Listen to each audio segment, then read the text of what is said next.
وَلَقَدْ يَسَّرْنَا الْقُرْآنَ لِلذِّكْرِ فَهَلْ مِن مُّدَّكِرٍ بسم اللہ الرحمن الرحیم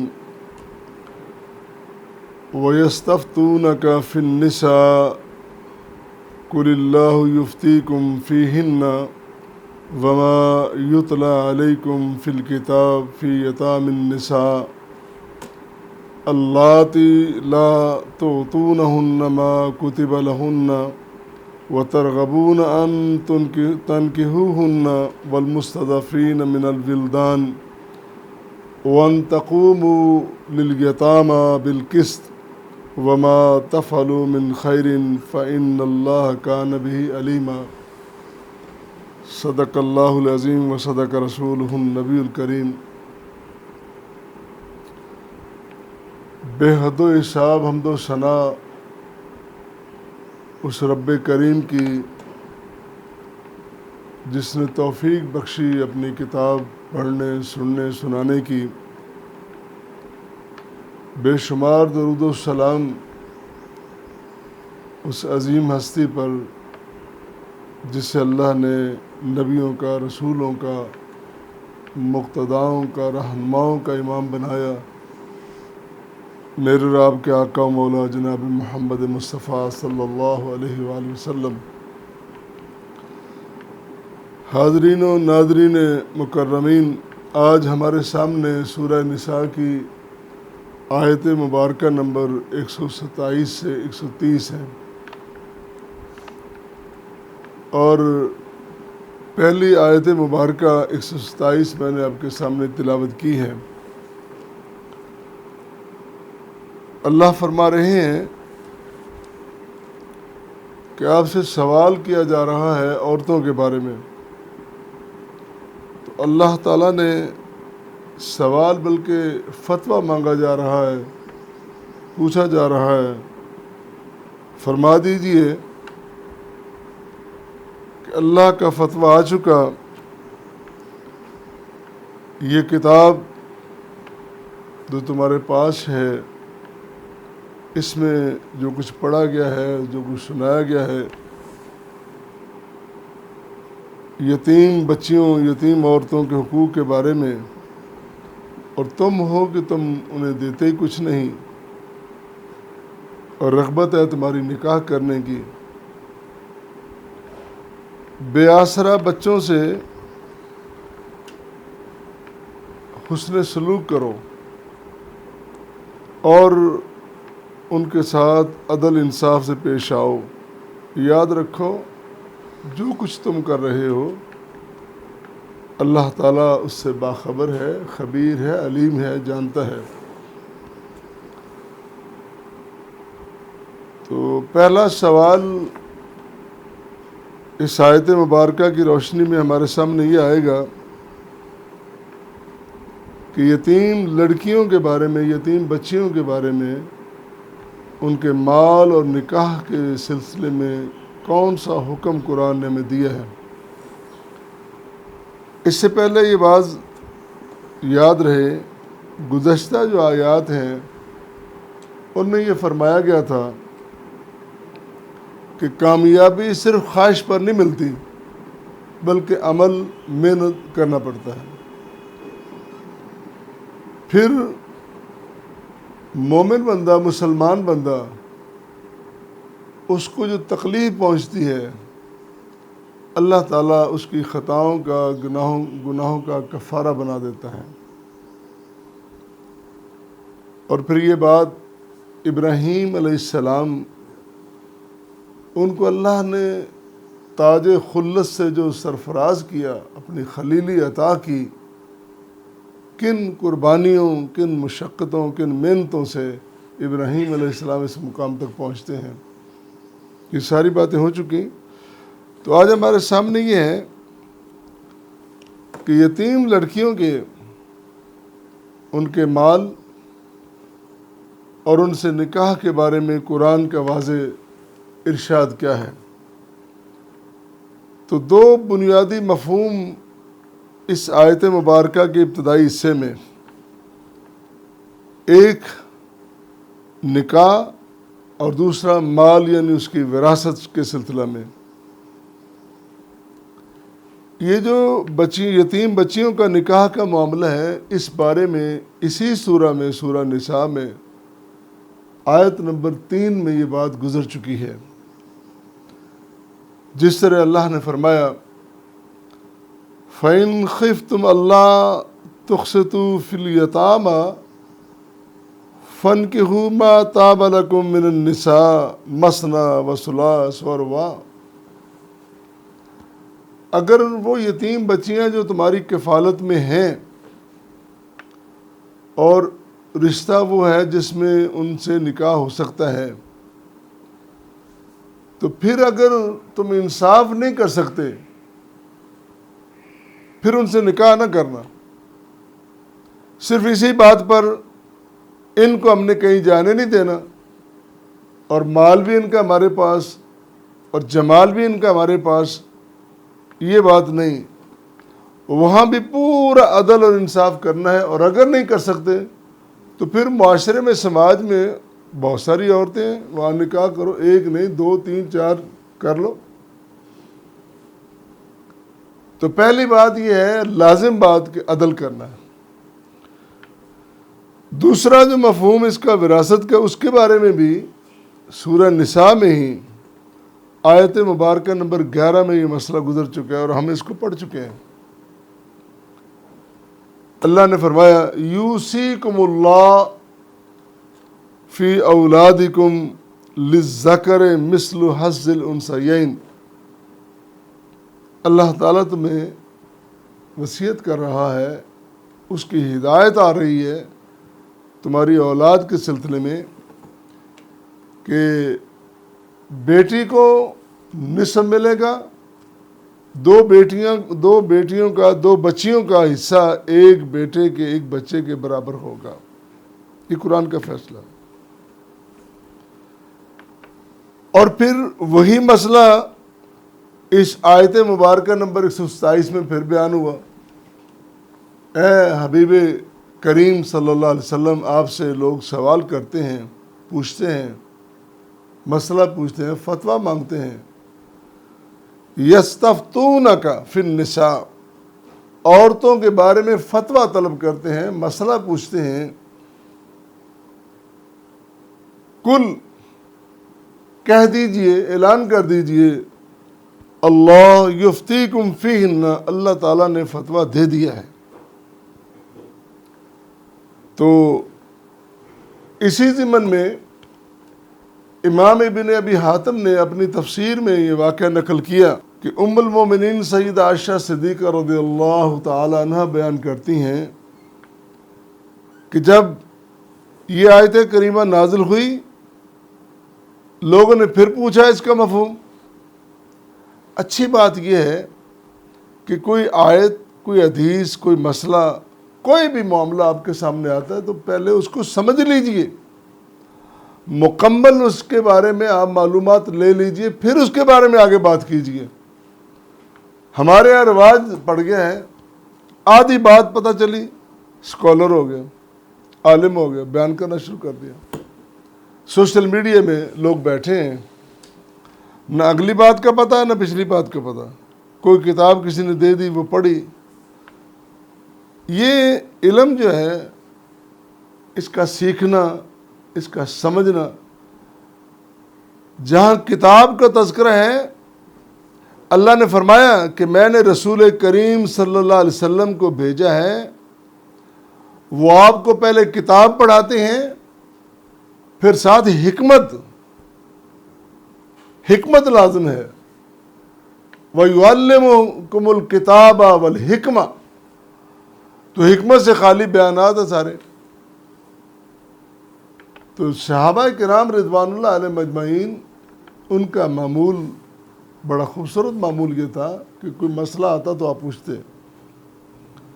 جب انہوں نے سوال کیا، ام المومنین سیدہ عائشہ کہتی ہیں کہ سوال کیا تو نبی کریم صلی اللہ علیہ وسلم نے ان دونوں آیتوں کو ملا کر جواب دیا، پچھلی آیت بھی اور یہ بھی. تاکہ پوری بات سمجھ آ جائے۔ پچھلی آیت جس کا میں نے ابھی حوالہ دیا ہے، فَانْكِحُوا مَا طَابَ لَكُم مِّنَ النِّسَاءِ،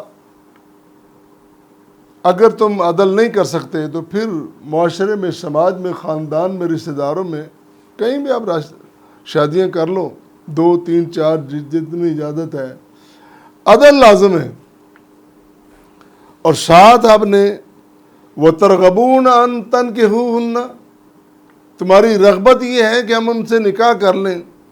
بات ہو رہی ہے یتیم بچیوں کی کہ جن کی کفالت کسی طریقے سے آپ کے ذمے لگ جاتی ہے، خاندان میں والد فوت ہو گیا، ان کے جو محرم رشتے ہیں وہ نہیں ہیں، تو آپ کے ذمے ان کی کفالت پڑ گئی، آپ اس کے مال کے سب کے ذمہ دار اور مالک بن گئے، تو آپ یہ سمجھتے ہو کہ میں یہ ایسے کر لوں ایسے کر لوں۔ نہیں، اللہ نے اصول بتا دیے، پیغمبر کریم صلی اللہ علیہ وسلم کی اللہ نے ڈیوٹی اور ذمہ داری لگا دی کہ میرے بندوں کو اس طرح گائیڈ کرنا، اس طرح مسئلہ سمجھانا ہے، اور نبی کریم صلی اللہ علیہ وسلم نے حق ادا کر دیا۔ 23 سال مشقتیں اٹھائیں، اذیتیں برداشت کی، لیکن دین شریعت لوگوں کے سامنے رکھتے رہے، پیش کرتے رہے۔ آخری خطبے میں آپ نے ارشاد بھی فرمایا ہے، مجھے بتائیے کیا میں نے حل بلغت، کیا میں نے اللہ کا پیغام پہنچا دیا ہے؟ کیا بات ہے، کیسا وہ منظر ہوگا؟ تو جواب آتا ہے بلغت وادیت، آپ نے صرف پہنچایا نہیں بلکہ حق ادا کر دیا ہے۔ تو اللہ کے رسول صلی اللہ علیہ وسلم ایک مسئلہ اپنے اصحاب کو بتا رہے ہیں، اور یہی حضرت عائشہ بیان کرتی ہیں کہ جب سوال ہوا تو آپ نے پچھلی اگلی ملا کے پوری بات سمجھائی، بھی اس طرح آپ بات سمجھو، یتیم بچیوں، یتیم لڑکیوں پر آپ ظلم نہیں کر سکتے، وہ کمزور ہیں، وہ ناتواں ہیں، وہ معاشرے کا کمزور حصہ ہے، لیکن تمہارے پاس طاقت، تمہارے پاس وسائل اسباب اس لیے نہیں کہ تم ان پہ قبضہ کر کے بیٹھ جاؤ۔ اگر تم نے ان سے نکاح کرنا ہے تو پھر نکاح پورے حقوق ادا کرنے ہوں گے، اس میں پھر کوئی کمی نہیں ہوگی۔ اور تمہارا پھر سن لو، فرمایا وَيَسْتَفْتُونَكَ فِي النِّسَاءِ قُلِ اللَّهُ يُفْتِيكُمْ فِيهِنَّ، اے رسول کریم صلی اللہ علیہ وسلم آپ سے فتویٰ مانگا جا رہا ہے، تو اللہ کا فتویٰ آ چکا ہے ان کے بارے میں، وَمَا يُتْلَى عَلَيْكُمْ فِي الْكِتَابِ، یہ جو تمہیں کتاب مجید کی آیات پڑھ پڑھ کے سنائی جا رہی ہیں، عمل کس نے کرنا ہے؟ تم نے عمل کرنا ہے۔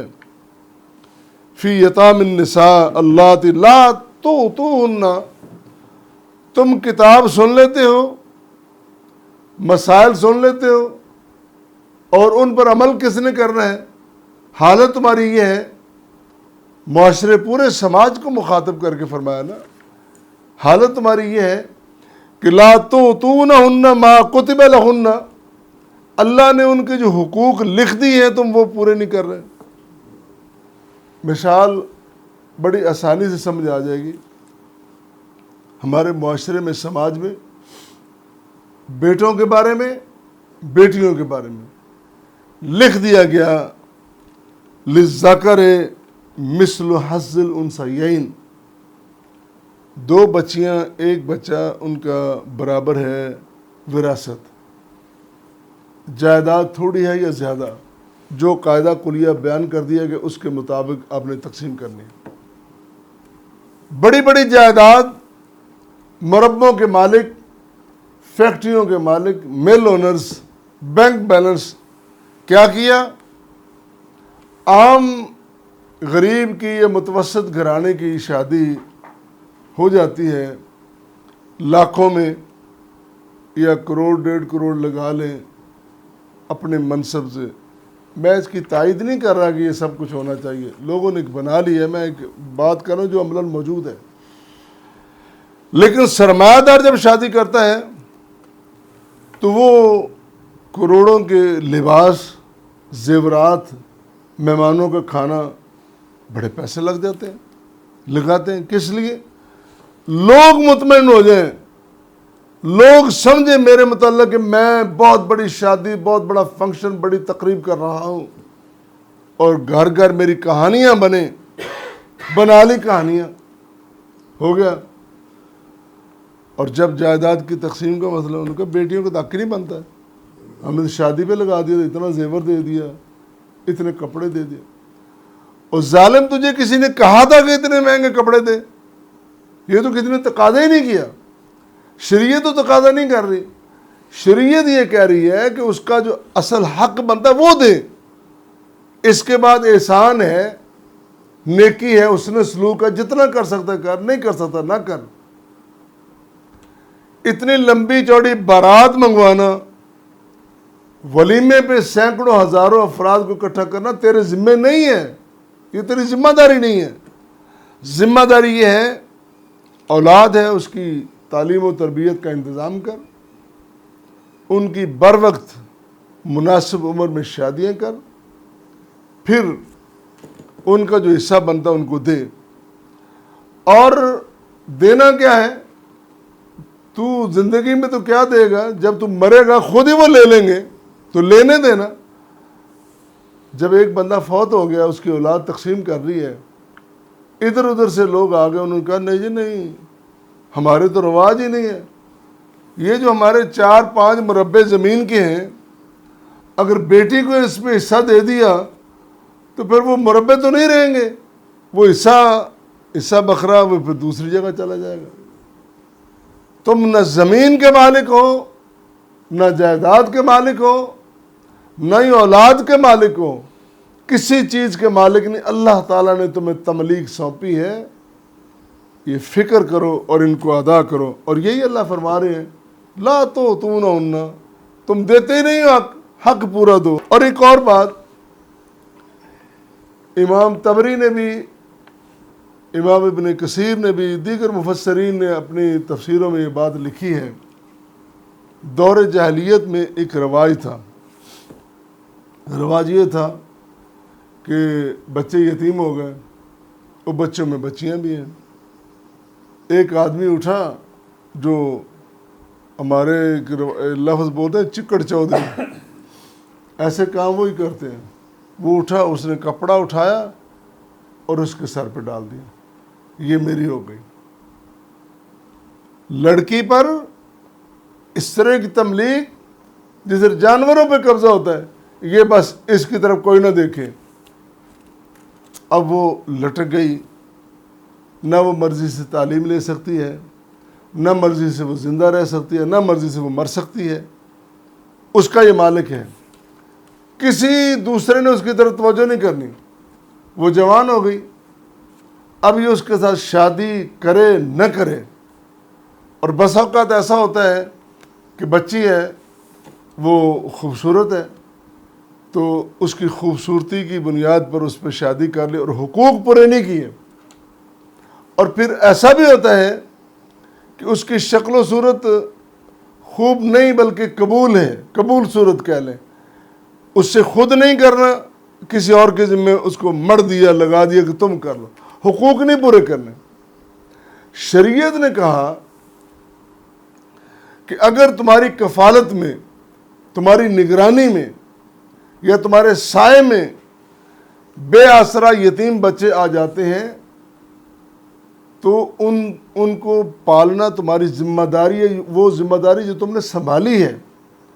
لیکن اگر نکاح کی صورت بنتی ہے تو پھر نکاح سے لے کر اس کے حق مہر سے لے کر آخر تک پورے حقوق اس کو دینا ہوں گے.